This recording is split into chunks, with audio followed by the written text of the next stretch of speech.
गान्तोक जिल्लाको सिरवानी अन्तर्गत दोचुममा सोमबार एक व्यक्ति आफ्नै घरमा शंकास्पद अवस्थामा मृत फेला परेका छन्। यस घटनासँगै प्रहरीले हत्याको आशंकामा गम्भीर अनुसन्धान शुरू गरेको छ।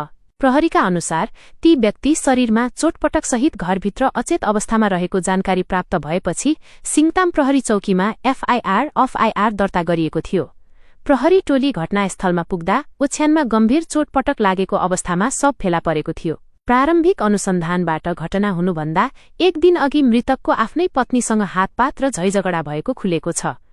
उक्त घरमा यो दम्पति मात्र बस्दै आएका थिए। अनुसन्धानलाई अगाडि बढाउँदै प्रहरीले मृतककी पत्नी र सोही गाउँका अर्का एक पुरुषलाई नियन्त्रणमा लिएको छ।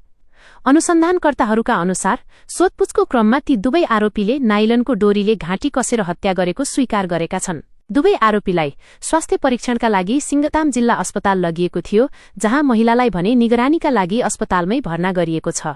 राज्य विधि विज्ञान प्रयोगशाला, स्टेट फरेन्सिक साइन्स ल्याबोरेटोरीका फरेन्सिक विशेषज्ञ, फिंगरप्रिन्ट टोली र अपराध स्थल फोटोग्राफरद्वारा घटनास्थलको सूक्ष्म जाँच गरिएको छ। साथै स्वतन्त्र साक्षीहरूको उपस्थितिमा मुचुल्का तयार पार्ने काम पनि सम्पन्न भएको छ।